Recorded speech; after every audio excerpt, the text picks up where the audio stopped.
door prize menarik. Jadi kita sudah ada door prize yang sudah menyiapkan door prize, yaitu produk menarik yang dapat Bapak Ibu menangkan di akhir acara nanti. Di acara nanti. Kemudian dengan syarat yaitu Bapak Ibu mengisi data pada Google Form yang linknya akan kami bagikan di kolom chat Zoom di tengah acara berlangsung. Jadi mohon pastikan Bapak Ibu tetap mengikuti webinar ini hingga akhir acara ya. Untuk e-sertifikat sendiri nanti dapat Bapak Ibu dapatkan dengan mendownload langsung pada link sertifikat yang akan kami berikan via WA Blast 3 hingga 7 hari setelah acara ini berakhir. Jadi mohon dipastikan kembali Bapak Ibu memasukkan nomor telepon WhatsApp yang aktif dan benar ya. Oke.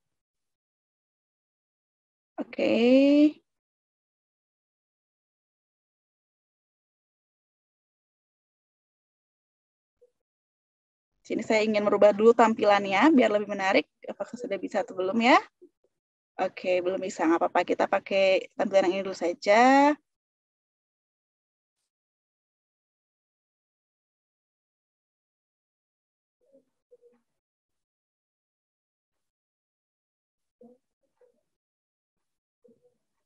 Baik, kita lanjutkan ya Bapak Ibu sekalian. Jadi tidak terasa ya sudah 2 tahun lebih kita mengalami pandemi dan berusaha beradaptasi dengan keadaan tersebut. Dengan poin utama yaitu menjaga protokol kesehatan seperti mencuci tangan, kemudian memakai masker, terus menjaga jarak, dan juga poin-poin protokol kesehatan lainnya ya. Berbagai fase telah kita lalui bersama, mulai dari fase masyarakat yang pro kontra dengan COVID, atau percaya nggak percaya gitu ya dengan COVID, hingga saat ini mayoritas percaya masyarakat sudah aware dengan adanya COVID. Kita juga dihadapkan dengan berbagai gelombang COVID, mulai gelombang 1, gelombang 2, dan seterusnya ya, yang tentunya kadang membuat kita lelah dan juga khawatir.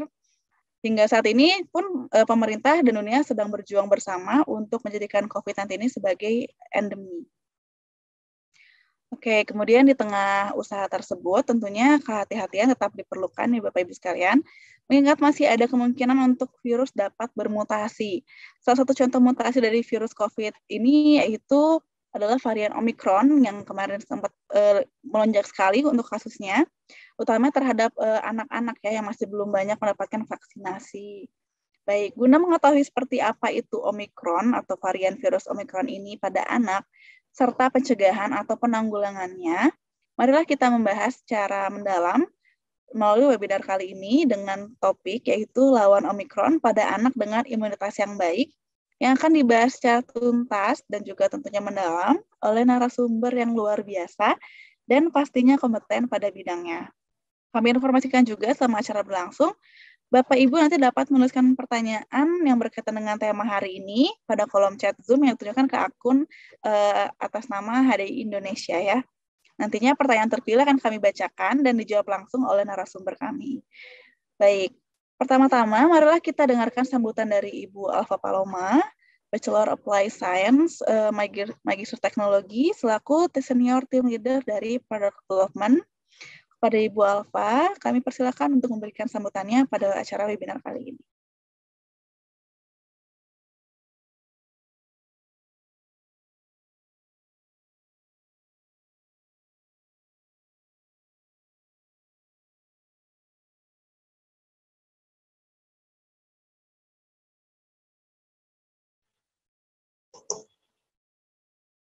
Assalamualaikum warahmatullahi wabarakatuh. Salam sejahtera untuk kita semua. Om Swastiastu, Namo Buddhaya, salam kebajikan.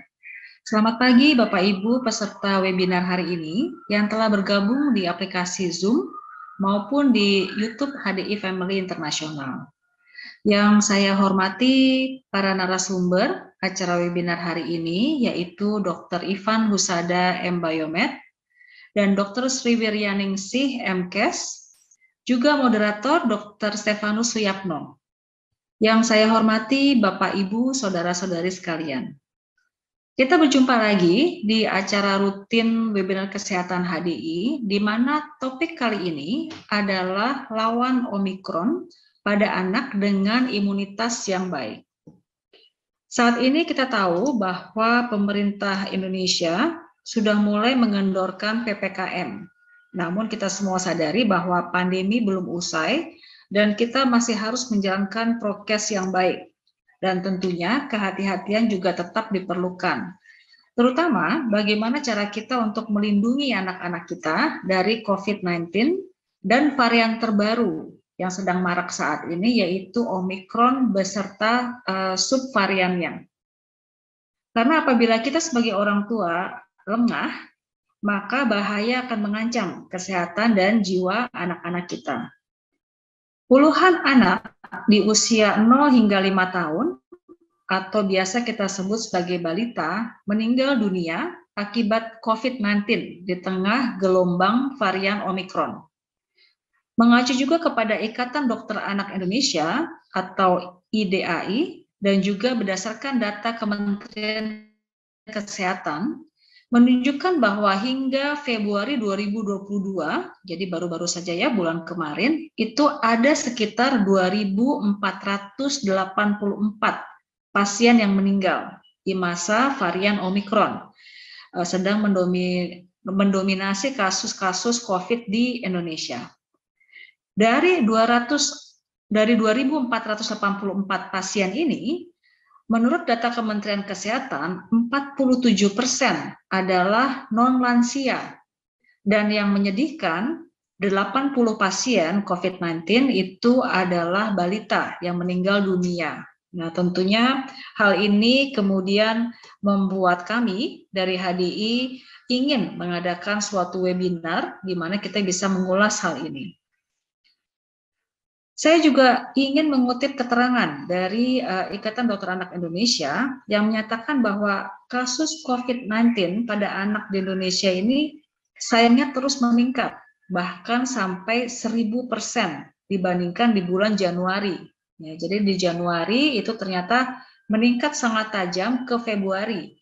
Dan menurut IDAI, peningkatannya adalah 10 kali lipat, jadi atau 1000% lebih. Sebagai ilustrasi, pada Januari tanggal 31, kasus COVID-19 pada anak-anak menjadi 2.775 dan pada bulan Februari tanggal 7 mencapai 7.190.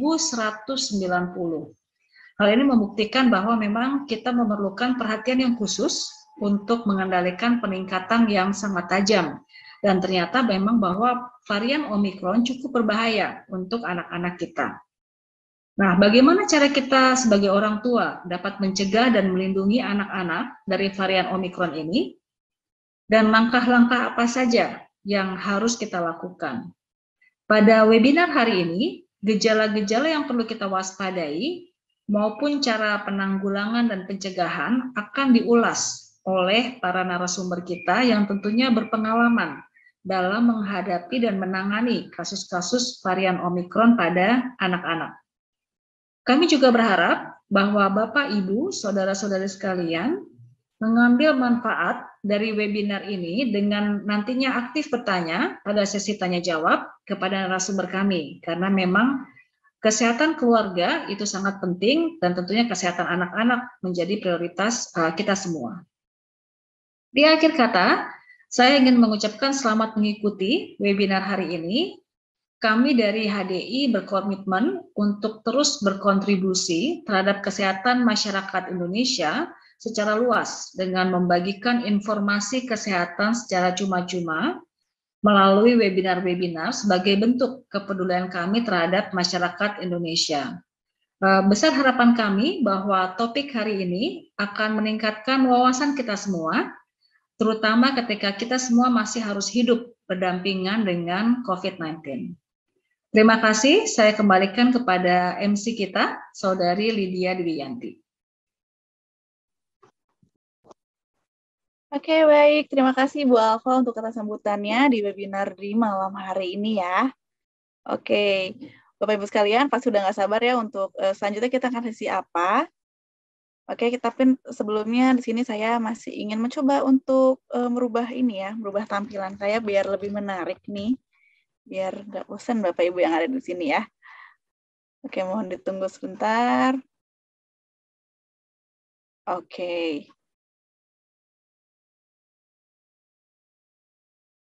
Iya, jadi seperti itu ya untuk pesan dari Bu Alfa. Jadi walaupun sudah melandai untuk kasus-kasus perhariannya, Tapi harap tetap perlu kehati-hatian karena masih ada potensi untuk mutasi dari virus tersebut dan kita masih jadi kejar-kejaran gitu ya sama virusnya. Dan tentunya kita tetap harus waspada. Dan bagaimana caranya? Nanti kita akan lihat di yang dibahas oleh para narasumber. Oke, sebentar. Saya mohon tunggu beberapa saat, Bapak Ibu sekalian, di sini untuk menyiapkan terlebih dahulu tampilan yang untuk webinar kali ini ya. Oke.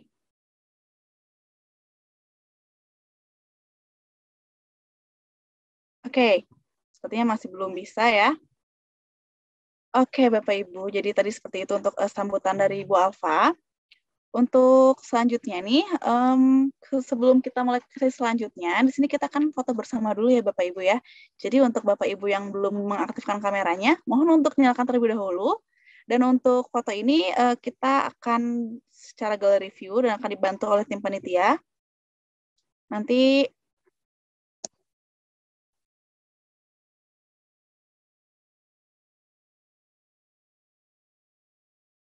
oke.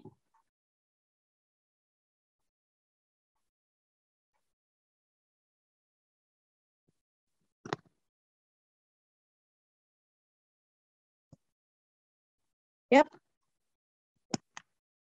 Sebentar ya.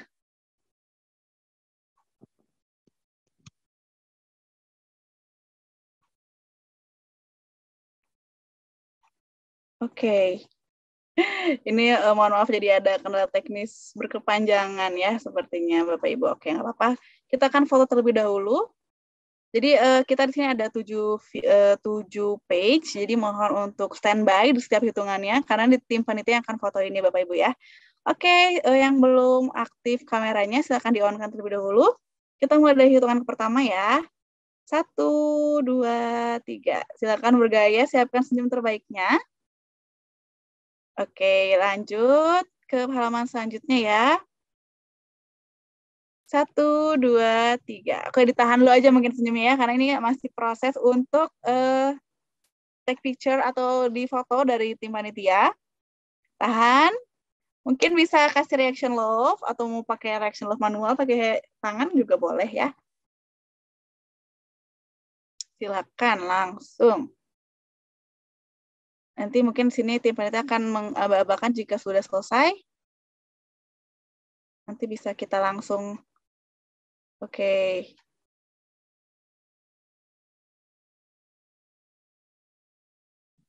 Oke, sudah katanya baik. Terima kasih untuk Mbak Dina di sini yang tim panitia yang sudah mendokumentasikan kehadiran kita semua di webinar kali ini ya.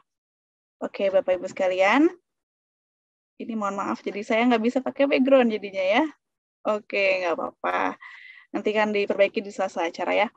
Oke, mungkin kita langsung ke sesi selanjutnya yang ditantikan oleh Bapak Ibu sekalian. Jadi kita di sini akan pemaparan materi dan narasumber.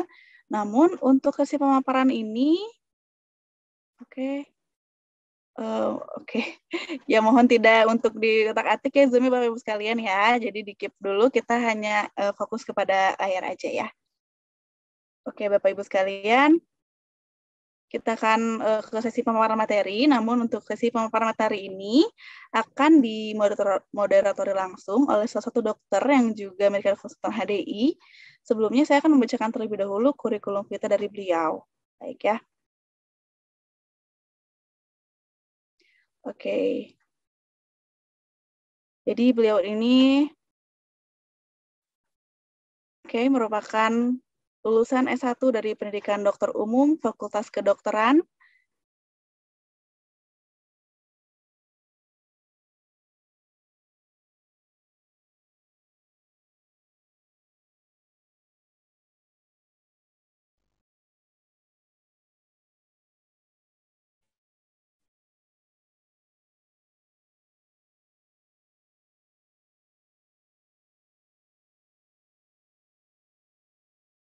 Oke, mohon maaf Bapak Ibu, ada kendala teknis kembali. Yap.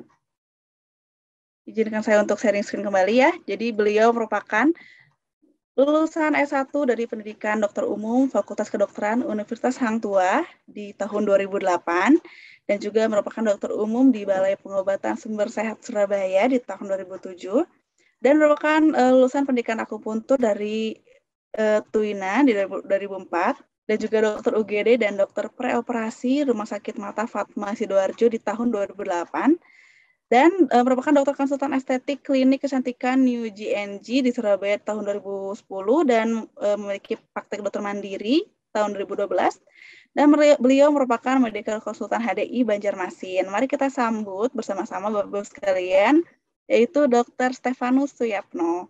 Selamat pagi Dr. Stefanus. Pagi Bu Lydia, pagi Bapak Ibu semua, teman-teman sejawat, sehat-sehat semua ya.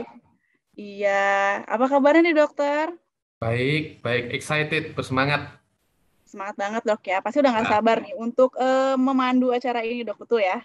Iya, pembicaranya aja udah ditunggu orang banyak loh. Oke, udah banyak yang ngantri dok ya untuk masuk Iya, ya. pembicara top ini. Oke, baik-baik. Oke dokter, mungkin sebelum kita lanjut ke pemaparan materi dok, ini saya ingin tanya sedikit ke dokter nih. Boleh. Mungkin terkait topik yang kita bawakan di hari ini ya dok ya, yaitu Omikron pada anak ya. Mungkin menurut dokter nih dok, seberapa besar sih dok kemungkinan Omikron terjadi pada anak-anak itu seperti apa dok? Ya, untuk kasus anak saat ini tuh terlihat mungkin tidak terlalu tetapi itu yang tidak terdata ya. Jadi karena cukup banyak Bapak Ibu itu yang tidak tega anaknya di PCR, tidak tega anaknya di antigen. Kasihan dok, masih kecil kita PCR dok, di hidungnya dimasukin benda. Nah itu juga jadi pemicu sebenarnya kalau menurut data IDAI maupun ke data dari luar negeri, mereka mengatakan peluang kenanya 50%. Sama-sama 50% seperti orang dewasa.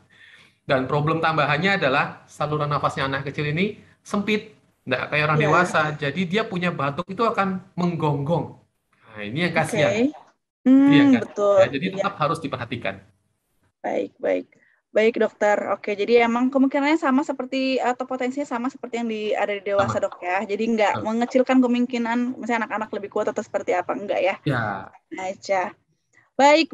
Oke dokter. Mungkin langsung aja nih dok untuk sesi selanjutnya saya serahkan kepada dokter Stefanus selaku moderator di webinar hari ini. Silakan dokter. Ya, terima kasih Bu Lydia.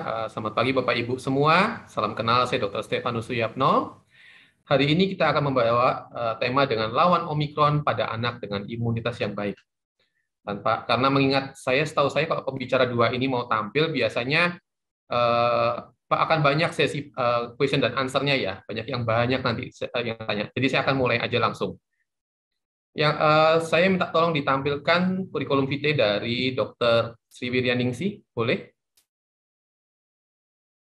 Ya, ini adalah pembicara pertama kita, Dr. Sri Wiryaningsih, lulus S1 Pendidikan FKU di Universitas Sumatera Utara 2002, kemudian pendidikan S2 Ilmu Kesehatan Masyarakat 2013, Dokter Teladan Dinas Kesehatan Kota Medan 2019, latihan ACLS 2011, Kepala Puskesmas Gulugur Darat, pemilik Learning Center Deli Serdang, dan Medical Consultant HDI Deli Serdang. Bapak Ibu, saya mohon tepuk tangan Anda untuk Dr. Sri Wiryaningsih.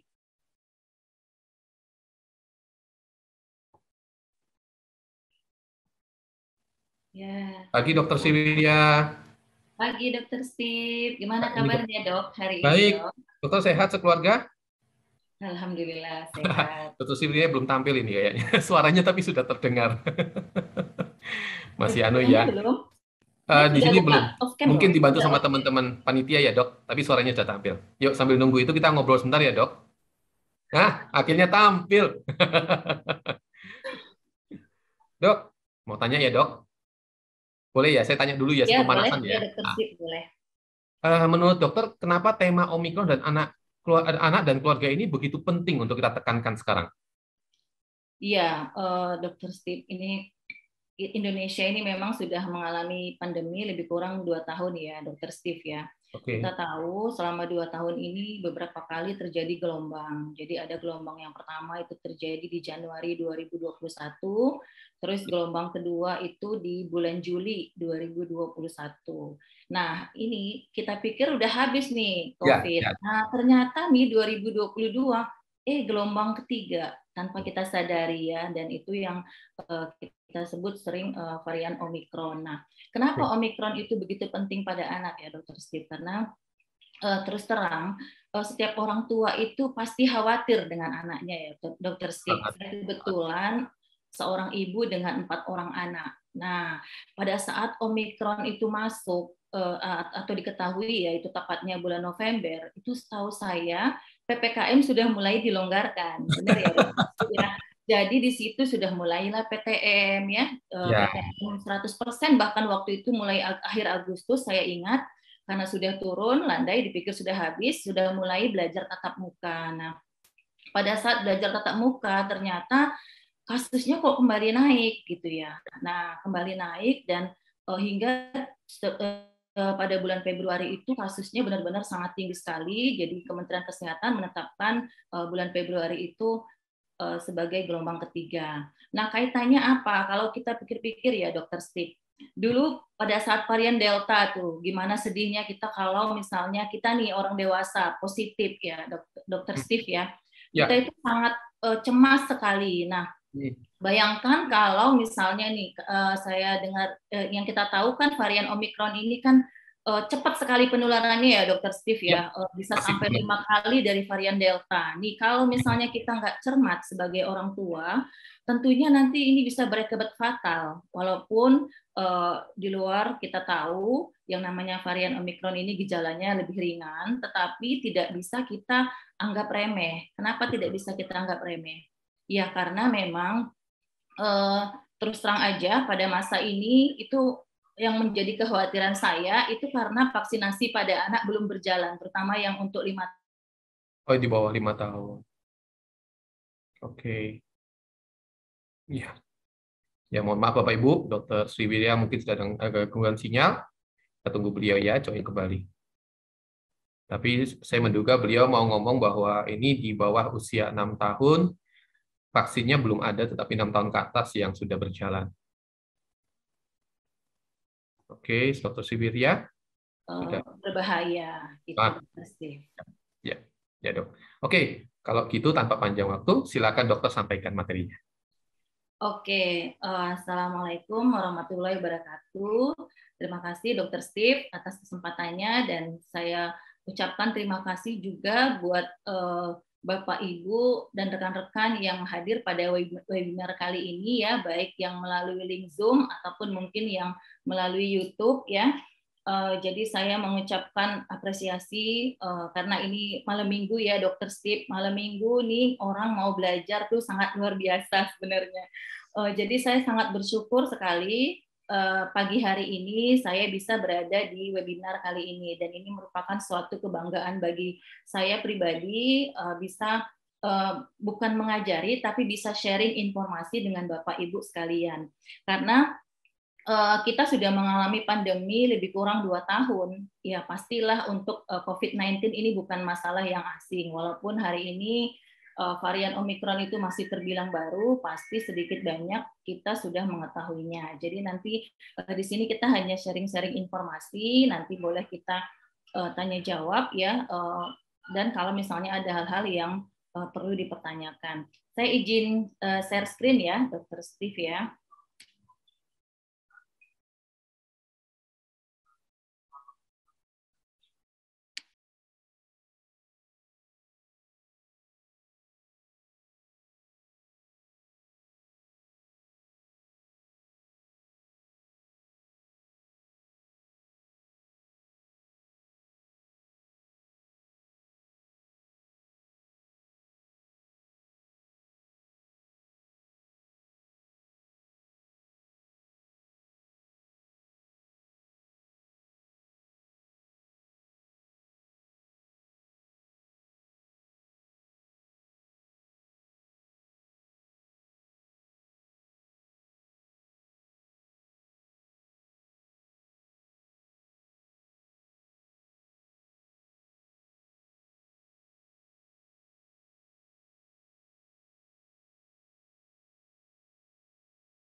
Ya, oke. Sudah kelihatan slide-nya, Bapak Ibu? Sudah dok. Sudah kelihatan ya. Ya, topik pada webinar kali ini adalah Omikron pada anak. Nah, mungkin sudah sama-sama kita ketahui bahwasanya saat ini Indonesia sedang memasuki babak baru ya, artinya sedang mengalami gelombang ketiga COVID-19. Nah, sebagaimana kita ketahui dulu gelombang Delta pada saat booming bulan Juli 2021 itu sangat-sangat membuat kita takut dan ini ya, ketakutan dan merasa sangat galau ya barangkali, karena memang varian Delta ini banyak sekali membuat masyarakat itu harus dirawat, sehingga kalau kita dulu pernah sempat tahu ya, oksigen sampai nggak ada, itu sampai rebutan oksigen. Nah, itu benar-benar sangat menyedihkan. Nah, bagi saya pribadi ya terutama. Nah, tidak ada bedanya ya varian Omikron ini dengan varian Delta sebelumnya. Jadi kita perlu waspada karena memang kita tidak pernah tahu apa yang bisa terjadi setelah adanya pandemi ini. Jadi pandemi ini belum berakhir, makanya kita harus tetap waspada.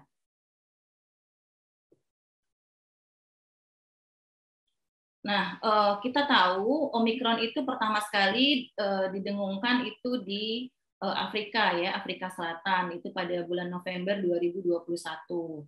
Nah, kemudian WHO memberi nama varian ini dengan B.1.1529 atau yang kita kenal dengan varian Omikron.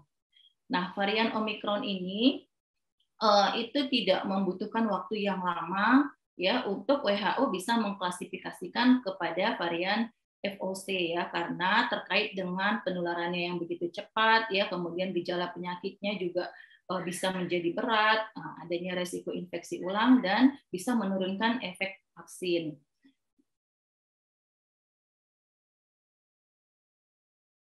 Nah, apa itu Omikron? Nah, mungkin kita sudah sama-sama tahu ya, Bapak Ibu, Omikron itu adalah varian baru ya, di mana terjadi perubahan di protein permukaan atau kita sebut dengan protein spike ya, di mana ini paling banyak mengalami mutasi lebih dari 30 kali.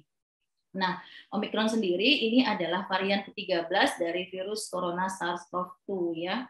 Dan ini WHO sudah mengklasifikasikan ke dalam VOC ya, atau variant of concern. Kita tahu ada beberapa varian yang masuk ke dalam VOC ya, yaitu ada Alpha ya, yang sama-sama kita tahu asalnya dari Inggris, kemudian varian Beta dari Afrika, Gamma dari Jepang ya, dan Delta dari India yang kemarin sempat menghebohkan kita di bulan Juli 2021. Dan yang terbaru ini adalah Omikron, ini juga berasal dari Afrika Selatan. Nah, di Indonesia, varian Omikron itu pertama sekali terdeteksi pada 15 Desember 2021. Pada saat itu, seorang petugas di Wisma Atlet, ya, petugas kebersihan, itu diperiksa sampelnya melalui pemeriksaan WGS atau Whole Genome Sequencing. Nah, didapati bahwasanya petugas kebersihan itu mengalami ataupun menderita ya Omikron.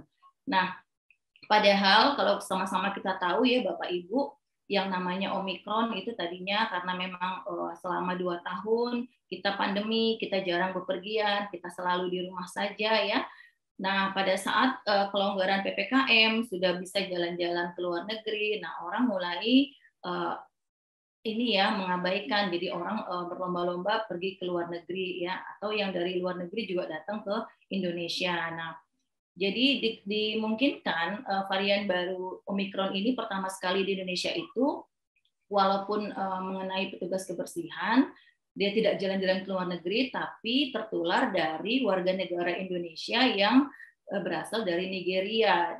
Dia menjalani karantina di Wisma Atlet lebih kurang 2 minggu. Nah, petugas kebersihan inilah terpapar dengan warga negara Indonesia yang dari luar negeri tadi. Nah, bagaimana kita bisa mendeteksi varian Omikron? Sebenarnya varian Omikron ini tetap sensitivity dengan tes PCR yang kita lakukan, di mana tes PCR bisa memberikan ini seseorang menderita COVID-19 apa tidak, ya seperti itu. Tetapi agak sedikit berbeda, varian Omikron ini ternyata dia ada mengalami yang namanya gen S-nya itu tidak terdeteksi, ya, atau drop out atau failure. Jadi dengan pemeriksaan PCR saja dia belum bisa ditegakkan itu suatu Omikron. Dibutuhkan beberapa pemeriksaan lanjutan seperti PCR SGTF atau PCR ini ya, gen S profiler, ya, untuk melihat apakah ada gen S. Jika kalau ada gen S berarti dia bukan Omikron, tetapi kalau tidak ada gen S-nya berarti itu suatu yang menunjukkan tanda-tanda Omikron. Tetapi untuk diagnosa pasti memang harus melalui pemeriksaan WGS atau whole genome sequencing, ya, whole genome sequencing. Nah, itu adalah analisis gen penuh digunakan untuk mengkonfirmasi tes. Tetapi ini terbatas alatnya dan tidak semua daerah memiliki. Apalagi WGS ini itu biayanya sangat-sangat mahal, sehingga untuk mendeteksi varian Omikron ini agak sedikit mengalami kendala. Nah, kita lihat gambaran virus Omikron, ya. Ini gambaran virus Omikron. Kita lihat pada protein S-nya, ya, atau protein spike-nya ini bisa bermutasi berkali-kali, bahkan sampai 32 kali. Sebenarnya virus itu normal, itu mengalami mutasi dalam keadaan normal itu untuk beradaptasi terhadap inangnya, tetapi kecepatan daripada mutasi virus ini menyebabkan virus ini sangat-sangat menular manusia, ya, karena cepatnya mutasinya ini tadi. Kemudian adanya paku protein spike ini yang membantu virus memasuki sel-sel tubuh manusia, dan ini juga di daerah ada mengalami yang namanya 10 mutasi di domain reseptor, yang ini bisa menyebabkan peningkatan kemampuan untuk memasuki sel tubuh manusia. Nah, kita lihat sejenak karakteristik daripada Omikron. Sudah sama-sama kita ketahui, Bapak Ibu, bahwasanya Omikron ini kecepatan penularannya lebih tinggi dari varian Delta. Beberapa penelitian mengatakan ini 2-4 kali lebih tinggi, bahkan ada yang mengatakan sampai 5 kali. Kalau kita terbayang, kemarin varian Delta begitu sangat menakutkan, banyak sekali rumah sakit yang penuh, banyak sekali sarana kesehatan yang tidak sanggup karena baik nakes maupun petugas kesehatan yang lain itu mengalami infeksi. Nah, kita bisa membayangkan ketika kecepatan penularannya itu sampai 5 kali. Nah, kalau kita tidak hati-hati, tentunya ini akan membawakan dampak yang kurang baik. Nah, kemudian masa inkubasinya cenderung lebih cepat. Kalau dulu varian Delta kita lihat itu masa inkubasinya 7-14 hari, sehingga kalau kita kontak dengan penderita yang terinfeksi varian Delta seminggu atau sampai 10 hari kemudian baru kita mengalami gejala. Tetapi berbeda dengan Delta, varian Omikron ini lebih cepat masa inkubasinya, jadi bisa hanya 2-4 hari saja. Kalau kita terpapar dengan penderita yang mengalami Omikron, maka dalam waktu 4 hari kita sudah bisa menunjukkan gejala-gejala COVID-19. Nah, kemudian Omikron ini memiliki kemampuan mereinfeksi, baik pada pasien-pasien yang sudah divaksin, ya, maupun pada penyintas, jadi orang-orang yang sudah pernah kena COVID-19. Tidak terkecuali juga pada anak-anak, itu terutama usia 0-18 tahun.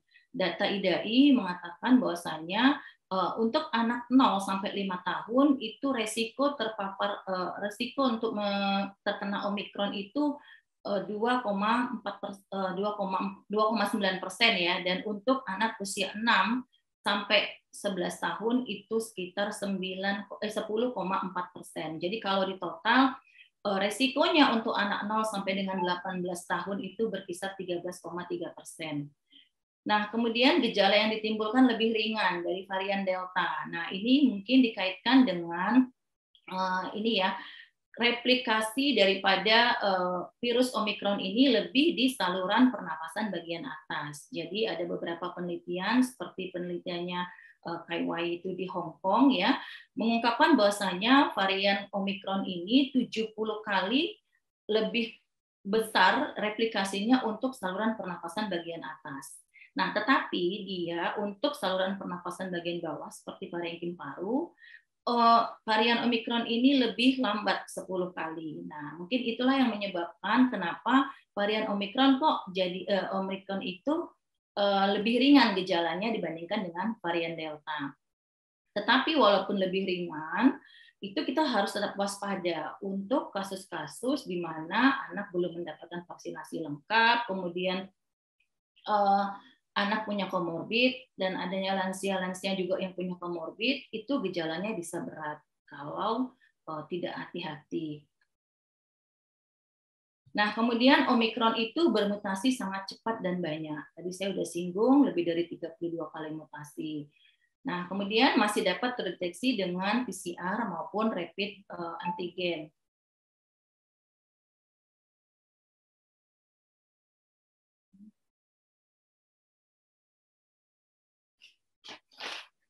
Sebentar.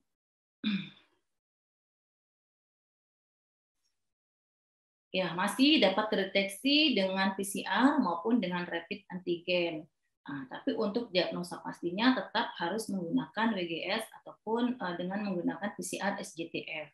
Nah, varian Omicron ini walaupun dengan vaksin tidak menghalau untuk terkena Omicron, tetapi terbukti bahwasanya vaksinasi bisa berperan dalam banyak hal, terutama dalam mencegah keparahan gejala dan mencegah kematian, termasuk mencegah yang namanya long COVID pada anak atau kita sebut dengan MISC. Namun berkurang efeknya karena varian Omicron ini. Nah, obat-obat yang dipakai untuk varian Omicron ini itu masih untuk varian Delta ya, varian sebelumnya itu masih efektif digunakan untuk varian Omicron. Walaupun ada beberapa obat-obat yang tidak dipergunakan lagi, tetapi sebagian besar obat-obat yang dipergunakan untuk varian Delta masih dapat digunakan untuk varian Omicron. Nah, ini fakta-faktanya ya.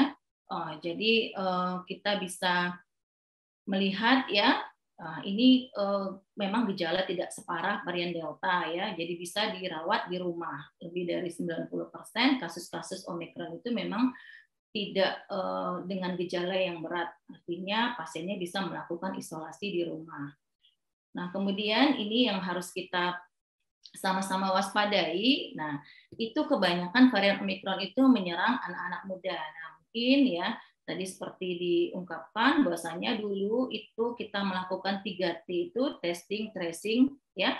Itu hanya satu pasien hanya 5, tetapi ketika diminta satu pasien kontak eratnya kita testing dan tracing sebanyak 25, nah ternyata kasusnya sangat meningkat sekali. Nah, terbukti memang karena anak-anak muda itu mungkin yang banyak berada di luar rumah. Mereka bepergian atau berkerumun dengan teman-teman sebayanya.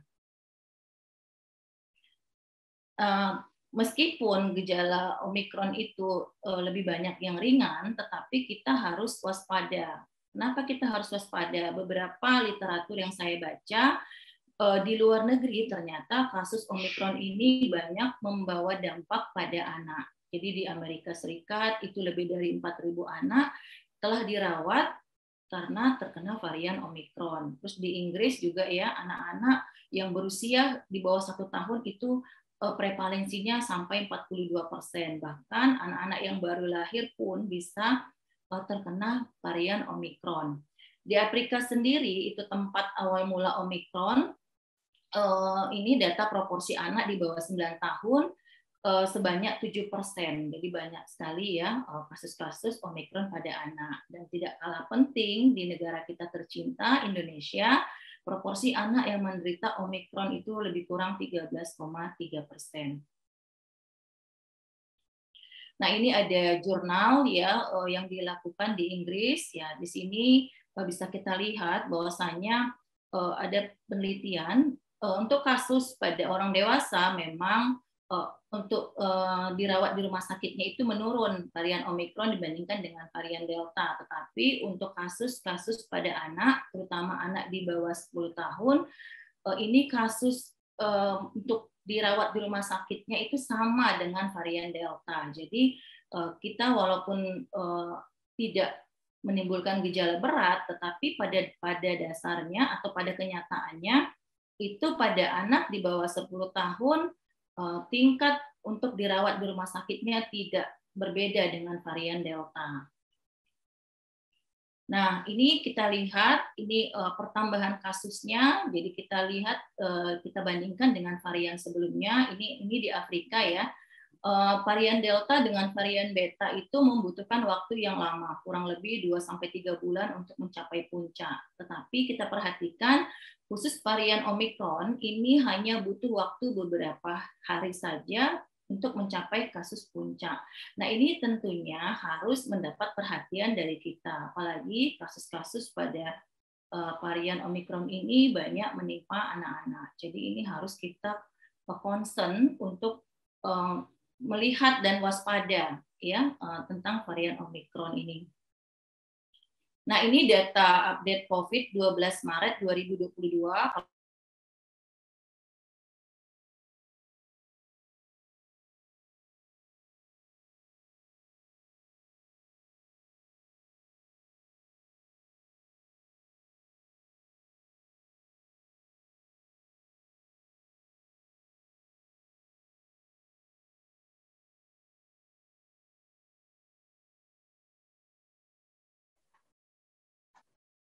Dokter ke mute, Dok. Silakan di-unmute dulu.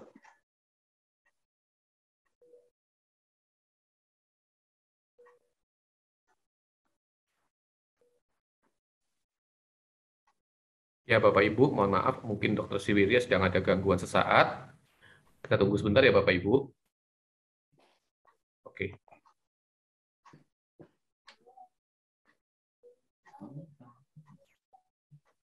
Iya, mohon maaf, ada gangguan sedikit ya, Bapak Ibu.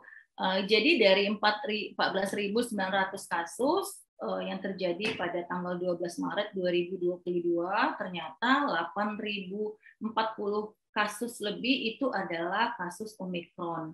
Nah, ini tentunya harus kita benar-benar mendapatkan perhatian. Jadi kalau kita amatin dari bulan Desember, pertama sekali kasus Omicron itu ada di Indonesia, tidak butuh waktu yang lama untuk varian ini bisa mencapai puncaknya. Nah, juga ini ada data ya, bahwasanya 10 negara dengan kasus Omicron tertinggi, ternyata Indonesia itu masuk di peringkat 10 besar. Jadi ini juga harus jadi warning bagi kita semua, apalagi penduduk Indonesia ini banyak. Jadi kalau misalnya varian Omicron itu tidak segera dikendalikan, takutnya penyebarannya sangat-sangat tidak terkendali. Jadi walaupun prevalensinya kecil, tapi kalau angka absolutnya besar karena penularannya tadi cepat, itu juga akan membutuhkan energi yang tidak sedikit. Kalau kita perhatikan kemarin di bulan Februari itu tiba-tiba kasusnya melonjak. Bahkan pernah itu ya di satu hari itu pertambahan kasusnya sampai hampir mencapai 60.000 kasus per hari. Nah, itu juga menjadi warning ya bagi pemerintah untuk benar-benar menyiapkan langkah-langkah yang tepat agar kejadian gelombang kedua varian Delta tidak kembali terulang di Indonesia. Nah, ini kita lihat beberapa negara yang ada di dunia dalam hal mengalami puncak Omicron. Kita perhatikan di Inggris hanya butuh 38 hari dari mulai masuknya Omicron ke Inggris dan mencapai puncaknya hanya butuh 38 hari. Kemudian di Afrika itu butuh waktu 40 hari. Jadi memang lebih cepat nih varian Omicron dibandingkan dengan varian Delta. Jadi hanya hitungan hari, ya tidak sampai 3 bulan atau tidak sampai 4 bulan. Nah, di Amerika juga itu 42 hari ya, kemudian di India 43 hari, dan di Indonesia ini negara kita ini butuh waktu 59 hari untuk Omicron mencapai puncaknya pada 12 Februari 2022. Nah, kita juga harus waspada ya Bapak Ibu, karena varian Omicron ini sudah masuk hampir ke semua provinsi yang ada di Indonesia. Jadi di mana kita tinggal hari ini Nah, Omikron itu sudah mengintai kita ya. Jadi hampir sebagian besar wilayah yang ada di Indonesia itu sudah ada kasus Omikronnya. Nah, kita perhatikan sebaran kasus Omikron secara global ya, hari ini sudah hampir semua negara-negara di dunia terdeteksi varian Omikronnya, dan variasi kasusnya ini kalau kita perhatikan itu yang paling banyak adalah jumlah kasusnya itu sama dengan varian Delta, bahkan banyak juga negara-negara yang kasus barunya 2 kali lipat dibandingkan dengan varian sebelumnya. Nah, apa yang harus kita lakukan pada saat anak kita terdeteksi Omikron atau terinfeksi Omikron? Yang pertama, yang penting sekali harus kita perhatikan selaku orang tua, kita tidak perlu panik. Omikron ini sebenarnya bukan sesuatu yang harus ditakuti, tetapi ini juga tidak bisa diabaikan karena memang beberapa faktanya, beberapa rumah sakit melaporkan kematian Omikron pada anak ini walaupun angkanya 0,5%, tapi karena absolutnya banyak, karena tadi penyebarannya cepat, juga akhirnya angka kematiannya jadi tinggi, gitu ya. Nah, pada anak, gejala klinis Omikron itu kita bedakan atau kita bagi menjadi 3, yaitu ada yang gejalanya ringan, kemudian gejala sedang, dan gejala berat. Nah, gejala ringan itu biasanya anak-anak menonjol keluhannya adalah sakit tenggorokan dan diare. Nah, dalam gejala klinis yang ringan ini, anak-anak tetap terlihat aktif, nafsu makannya membaik, dan tidak ada tanda-tanda dehidrasi maupun tanda-tanda penurunan saturasi oksigennya. Pada gejala sedang, anak-anak akan terlihat lemas, dan kita perhatikan kalau anak kita sudah mengalami buang air kecilnya sedikit, berarti anak tersebut sudah mengalami dehidrasi. Dan pada fase ini atau pada gejala sedang ini, anak tidak nafsu makan. Kemudian gejala yang berat ini terkait dengan sesak napas dan penurunan saturasi oksigen. Jadi kalau misalnya anak kita menderita Omikron, maka yang dilakukan orang tua itu adalah yang pertama mengukur selalu suhu tubuh anak. Jadi kalau suhu tubuh anak itu tinggi, berarti virusnya itu masih menginfeksi ya, di atas 38 derajat Celcius. Nah, kemudian yang perlu diperhatikan juga frekuensi pernapasan. Nah, frekuensi pernapasan itu pada anak yang usianya di bawah 2 bulan dikatakan cepat kalau lebih dari 60 kali dalam 1 menit. Untuk anak 2 bulan sampai 11 bulan lebih dari 50 kali. Untuk anak di atas 1 tahun lebih dari 40 kali, dan untuk anak di atas 5 tahun lebih dari 30 kali. Nah, apabila kita perhatikan anak kita bernapas lebih dari yang seharusnya, maka kita harus curigai ini suatu kasus Omikron dengan gejala yang berat. Nah, kemudian juga harus selalu memantau saturasi oksigen. Jadi kita sebaiknya menyediakan alat pengukur saturasi di rumah. Jadi kalau misalnya ada yang terinfeksi, kita bisa tahu nih berapa saturasi oksigennya. Jadi kalau dia gejalanya berat, biasanya saturasi oksigennya sudah kurang dari 93%. Nah, di sini anak akan tampak lemas, kemudian ada retraksi dinding dada pada saat bernapas. Kita bisa lihat juga adanya PCH pada bayi dan balita ya, dan adanya tanda bahaya umum. Di sini bisa terjadi anaknya mengalami penurunan kesadaran ya, kemudian kejang ya, dan ada juga anak itu tidak bisa makan dan tidak bisa minum. Nah, gejala umum daripada Omikron ini ya yang paling sering sekali kita bisa lihat yaitu sakit tenggorokan, tadi terkait dengan replikasi daripada virus Omikron ini kebanyakan atau lebih tinggi di saluran pernapasan bagian atas. Jadi keluhan yang menonjol biasanya gatal di tenggorokan dan sakit di tenggorokan. Kemudian batuk, flu, dan demam. Nah, ini secara sepintas kita bisa membedakan bagaimana perbedaan varian Omikron dan Delta. Mungkin yang paling bisa kita lihat, kalau dulu varian Delta itu sering sekali penderitanya mengalami yang namanya anosmia, tidak bisa mencium bau-bauan ya. Tapi pada varian Omikron itu sangat jarang ditemukan, bahkan hampir-hampir tidak ditemukan lagi. Ini juga ini ya perbedaannya ya. Ya, dan ini yang perlu harus kita waspadai. Sama seperti varian Delta, ternyata walaupun ringan gejala daripada varian Omicron ini, tetap saja yang namanya COVID-19 varian Omicron ini bisa menyebabkan terjadinya long COVID. Jadi long COVID pada anak kita sebut dengan MIS-C atau MIS-C ya. Nah, MIS-C itu sendiri adalah multisystem inflammatory syndrome atau sindrom inflamasi multisistem pada anak yang merupakan komplikasi daripada COVID-19. MIS-C memiliki gejala yang bervariasi serta mempengaruhi beberapa organ dan sistem di dalam tubuh. Walaupun ini langka kejadiannya, tetapi pada saat mengenai anak ini bisa membahayakan jiwa anak. Nah, MIS-C ini paling banyak terjadi pada anak usia sekolah, yaitu usia 8-9 tahun. Walaupun demikian bisa juga dialami pada bayi ya dan juga pada remaja. Nah, jadi kesempatan ataupun resikonya itu sama. Nah, MIS-C ini terjadi setelah anak terpapar Omicron kemudian sudah dinyatakan negatif 2-6 minggu kemudian, rata-ratanya biasanya 4 minggu, anaknya kembali mengalami demam tinggi yang terjadi secara terus-menerus lebih dari 3 hari. Nah, MIS-C ini bisa disembuhkan dan dipulihkan jika ditata laksana dengan baik dan dengan penanganan yang tepat dan adekuat. Apa saja gejala daripada MIS-C? Nah, gejalanya adalah demam di atas 38 derajat Celcius yang terjadi lebih dari 3 hari.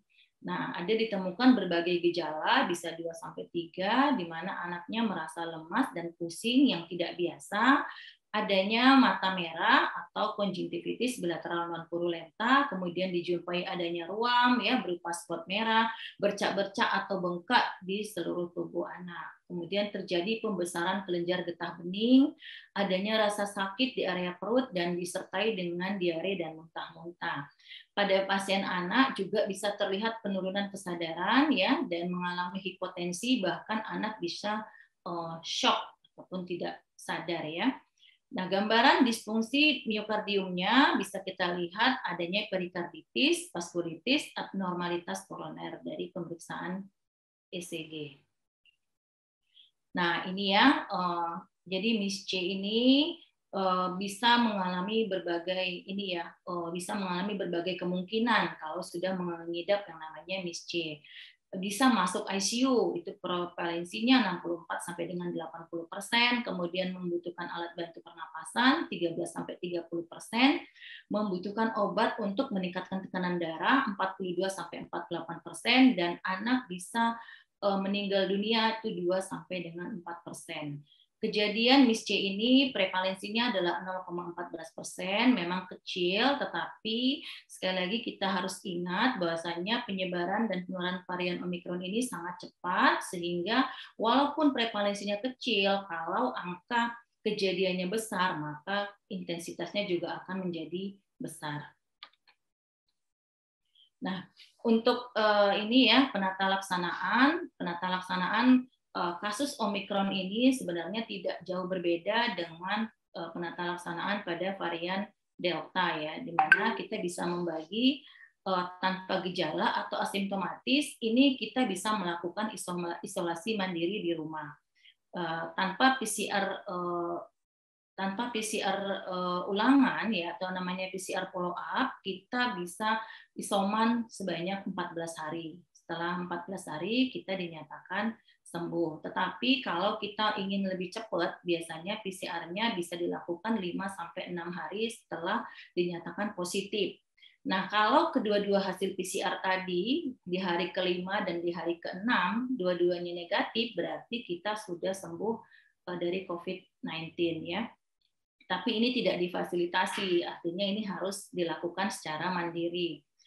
Nah, untuk anak sebaiknya walaupun dia tidak memberikan gejala yang berat, sebaiknya kita selaku orang tua tetap harus waspada dan harus selalu berkomunikasi dengan dokter ataupun petugas kesehatan, karena memang pada anak biasanya anak-anak itu belum bisa mengungkapkan keluhan dan isi hatinya. Jadi kalau kita tidak cermat, maka bisa jatuh kepada fase yang lebih berbahaya lagi. Apakah itu fase ringan, sedang, bahkan juga sampai ke fase yang berat. Untuk terapi bisa diberikan non-farmakologis, yaitu pemberian nutrisi yang adekuat. Ya, ini juga sangat penting bagi anak karena memang anak-anak biasanya sering sekali sulit makan. Jadi kalau nutrisinya kita tidak perhatikan, maka imunitasnya tidak akan jadi lebih baik atau tidak akan diperbaiki. Nah, kemudian tetap melakukan prokes dan farmakologisnya kita bisa memberikan vitamin C, vitamin D, obat-obatan suportif, zinc, dan tidak lupa pula kita harus memberikan yang namanya suplemen. Dalam hal ini suplemen yang mengandung antioksidan. Nah, kemudian untuk kasus suspek probable yang ringan sedang, ini juga bisa melakukan isolasi, baik isolasi di rumah maupun isolasi di sarana terpadu atau isoter. Bisa juga dirawat inap isolasi. Nah, pada pemeriksaan penunjang kita bisa lakukan PCR, laboratorium darah rutin dan hitung jenis, fototoraks. Nah, nanti ini untuk melihat apakah ada pneumonia atau tidak. Kalau tidak ada pneumonia, berarti ini adalah terkonfirmasi ringan. Artinya pasiennya bisa tetap dirawat atau isolasi di rumah. Kalau ada pneumonia, ini juga harus jadi warning, jadi alarm, karena ini masuk kategori yang sedang, jadi membutuhkan perawatan ya untuk mendapatkan penanganan yang adekuat. Kemudian kita bisa menterapi yang non farmakologis, kita berikan oksigenasi. Ini untuk kasus-kasus di mana sudah terjadi penurunan saturasi. Jadi kita perhatikan kalau saturasinya masih lebih besar ya atau sama dengan 90%, berarti itu masih bagus. Kalau sudah kurang atau sama dengan 90%, itu kita perlu memberikan oksigenasi. Apalagi kalau sudah masuk kurang dari 93%, itu juga harus dirawat di rumah sakit. Nah, nutrisi adekuat, kemudian bisa memberikan infus, ini untuk di rumah sakit ya, perawatan, dan farmakologisnya juga sama dengan yang ini ya, memberikan perawatan suportif, antivirus ya, antibiotik jika ada indikasi, kemudian pengobatan simptomatis, obat-obatan suportif, tidak lupa vitamin C, vitamin D, dan suplemen yang mengandung antioksidan. Pada kasus berat ini biasanya ditangani di rumah sakit ya, kita gunakan rawat inap isolasi dengan tekanan negatif. Banyak pemeriksaan penunjang harus dilakukan ya untuk melihat ada tidaknya komorbid yang terjadi. Nah, termasuk juga faktor koagulasi, marker jantung ya, LDH dan ferritin. Nah, ini terapinya ini di rumah sakit ya, biasanya menggunakan perawatan yang ini ya, termasuk pemberian antikoagulan jika diperlukan. Nah, ini algoritma penanganan pasien COVID ya, ini tadi yang seperti sama saya bacakan tadi. Nah, ini adalah yang terpenting, bagaimana kita bisa mencegah, karena mencegah itu lebih baik daripada mengobati. Ada 5 langkah efektif untuk melakukan pencegahan agar anak kita tidak terinfeksi Omikron. 5 langkah itu yang pertama adalah menggunakan masker dengan benar. Jadi menggunakan masker dengan benar ini terbukti dapat melindungi baik diri kita maupun orang-orang di sekitar kita dari yang namanya terinfeksi virus COVID-19. Tapi yang jadi masalah, anak-anak ini terkadang belum tahu cara menggunakan masker yang tepat. Apalagi ketika saya pada saat itu turun ke sekolah untuk melakukan vaksinasi, saya melihat anak-anak itu maskernya pada saat datang masih bagus, tapi pas udah jam istirahat atau mendekati pulang, maskernya ada yang sudah hilang, ada yang udah bentuknya nggak beraturan. Nah, ini tentunya memerlukan perhatian dari kita semua, termasuk orang tua dan guru pada saat anak melakukan PTM. Nah, kemudian langkah yang kedua, pencegahan yang kedua dengan physical distancing.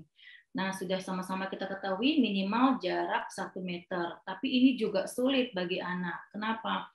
Karena anak-anak cenderung suka bermain dengan teman-temannya. Pada saat bermain, anak-anak tidak mengetahui jarak yang harus minimal. Nah, saat ini memang diberlakukan PTM 50-50. Jadi siswa itu lebih sedikit ya. Jadi memungkinkan untuk setiap anak duduk dengan jarak lebih dari 1 meter.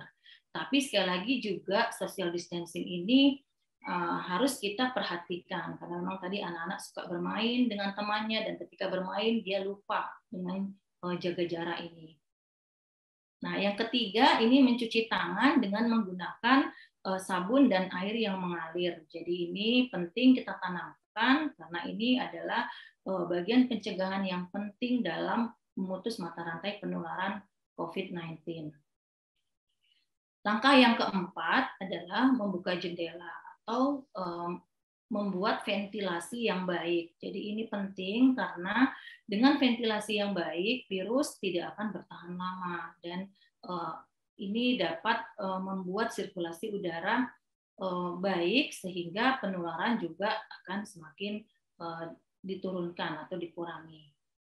Dan langkah yang terakhir, yang kelima, ini adalah langkah terpenting pada anak ya, karena tadi saya bilang dari segi masker anak-anak sering abai, kadang-kadang juga ini lupa di mana meletak masker.